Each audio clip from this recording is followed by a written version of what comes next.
perfect. For this first session, almost all of our exercises today will be hands-on, meaning we will be applying pressure with our trigger point equipment using our hands for the majority of the session. Other sources of applying pressure, such as tables, walls, or the floor, will be added later on as the weeks progress. Our equipment needed for the first few sessions, including today, will require a tennis ball only, or a lacrosse or golf ball if you prefer. We will add other pieces of equipment such as foam rollers, rolling pins, and the P-knot in a few weeks. So don't worry if you don't have everything available at this time. With that said, I'm going to stop my share. If I can find my mouse, there we go. Start my video. All right, hi everyone. And this first session is going to last about 11 or 12 minutes. So let me change this lighting here real quick. And the first thing I want to focus on is, we'll focus on the neck. So that said, I want everyone to bring the chin down to the collarbone, and I want you to apply pressure using your golf ball or whatever you have at home, right at the back of your neck, just a little to the side so you're not applying pressure on the bone. And I want you to make small motions, whether that's up and down or small circular motions. Again, right where the muscles on the neck meet the bottom part of the back of your skull. And that timer, if you hear that, that just means we're going to switch sides or switch exercises. Just like this, and that's when we start. So again, small circles here. And if anyone at home feels a knot, like I do right here, I'm actually going to just hold the ball here and apply pressure where I feel that knot. And I'm going to put down as much pressure as I can tolerate. It's about 10 seconds there, and then I'm going to do small circular motions around that knot. If you want to go a little bit lower, you can. Right now, I want to focus on top. And release. And that's it for the neck. Next up, let's focus on the forearms for a couple of minutes. So I want the thumb facing up. Put the ball right on top of your forearm. And we're going to do small motions back and forth. We can do the entire forearm right to the wrist and back to the elbow. Right now, I want to do small back and forth motions on the radial side of the forearm. I'm going to move it a little more back and a little more forward. Try to find where you feel the most sensitive.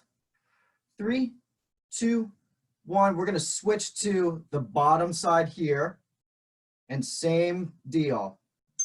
Going back and forth here. To make this a little bit easier for others, if this is not the most comfortable position, what you can do is you can turn your palm so the palm's facing up, and now the ball is on the side, the medial side. Again, just small back and forth motions. Applying pressure like this on the forearms, for any one of you who considers themselves a heavy lifter and likes to do exercises such as deadlifting or weighted pull downs, this is the trigger pointing exercise for you. So that's our cue to switch hands. Back to the radial side of the forearm.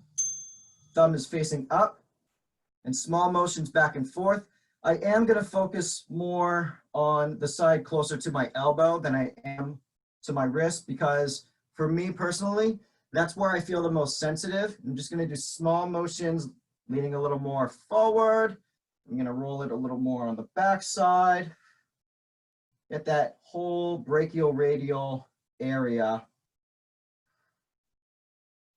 And again, if you feel a knot, just apply pressure. Switching sides, I'm going to turn my palm so it's facing upward again. And now the ball is on the medial side, the ulnar side of my forearm. Again, small motions back and forth. You can do small circles here as well. Just find the motion that works best for you at home and apply as much pressure as you can tolerate. We're only doing about 30 seconds for everything today. And that is mainly because this is the very first session. Later on, we might do close to 45 or even a minute long for each exercise. Let's move on to the shoulder here. But for today, it's just 30 seconds. So I have my hand behind my back. That's going to help open up the shoulder joint here. And I'm applying pressure more on right at the edge of my chest. And we're going to do small motions here, up and down, kind of like I'm waning, like a crescent moon, going around the shoulder joint. I do not want to apply pressure on the bone itself. This is for the muscle and the tendons.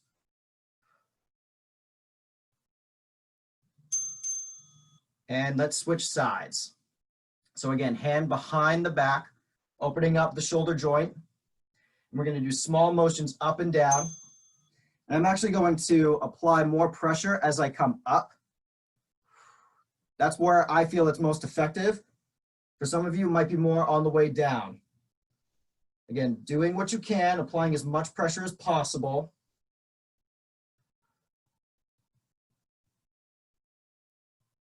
And when we get stronger here, when we're more tolerable with exercises like this, we might do this same exercise on the floor. All right, we're done there. If you're not standing now, I'd like you to stand up with me. I'm going to move back just a little bit. I'm going to bend at the hips and the knees. I'm going to apply pressure on the glutes here, the gluteus medius, and I'm going to do small circular motions on one spot for about 10 seconds. Then I might move a little farther back. We could do big motions like this. However, it's a little awkward, in my opinion, for the hands. So small motions. And that's our cue to switch sides. So again, not on the hip bone itself. We're going to go a little bit farther back and small circular motions using our palm, applying as much pressure as we can. I'm going to come down on one knee here. You can do this standing just so you can see me. This is another exercise we can do on the floor. However, this one, when applied with pressure using the floor, is very, very strong and it can be very painful. So we're just working our way up from day one. And good. I'm going to move farther back here on my mat. I'm going to put the ball right on the floor. I'm going to let the balls of my feet rest on the ball, and I'm going to wane side to side, applying pressure right behind the balls of my feet, again, where all the muscle is on the foot. We got about 5 more seconds here. And again, if you feel a knot, you can just apply pressure, maybe lean forward a little bit. I'm going to do one more here before we switch legs. Okay. Switching feet. And I'm going to drive my heel into the floor as I wane back and forth, kind of like a windshield wiper with my foot, side to side. You'll notice I have a little bit of a twist in my torso as I do this, makes it a little bit easier. And if you want to apply more pressure, like I said a few seconds ago, you can lean forward a little bit and still waning side to side. And very good. The next exercise, I have a pillow here. I'm going to make it easier as I come down on one knee, focusing on the shin muscles on the outer side, where all the muscle is. And we can work all the way down and all the way up. However, I want to focus on just the upper half, just for about 15 seconds or so, applying as much pressure as I can. Now I'm going to work my way down. Small up and down motions here. If anyone at home feels a knot, I want you to just try and hold as long as you can. Let's switch sides. And let's do the upper half for the other side. So it's not directly on the side, it's just on the lateral side of the front of my shin. Again, where all the muscle is, that tibialis anterior. Let's focus more on the bottom half here.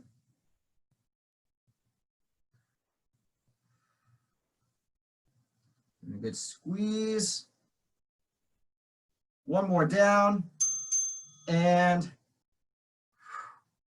okay, the last exercise I want to do, I'll do one standing. So I'm bending my hips, I'm bending my knees. I'm going to bring the ball right over the knee. I'm going to squeeze this ball here as hard as I can, really getting the inside of my legs here, the inner side of the quads or the thigh. And using both muscles like that is really going to help open up any knots I have right at the insertion of my quads here. 3, 2, 1. I'm going to bring it up just a little bit higher here, right in the middle of that muscle. And again, applying pressure. And this is going to be our last exercise together, just squeezing as much as you can. Another way to do this is you can lie down on the floor, the base of your feet will be on the floor, and all you have to do is lie down and squeeze as hard as you can to really get the inside of your legs. 3, 2, and 1. Releasing there. And that covers everything I have for you guys for our first session together. So we will have another one just like this later on this week, Thursdays at 9:30. That will be with Dylan. Very, very important for you guys to have some water both right before and right after these classes. It really helps to rejuvenate or recover those muscles we just worked on. Again, later on, if you found this to be really easy, that was kind of the idea. We're going to progress later on as the weeks go by, making this a little bit more challenging for everyone. So I hope you guys enjoyed that and have a good rest of your day. We'll see you next time. I'm going to stop my recording here. There we go.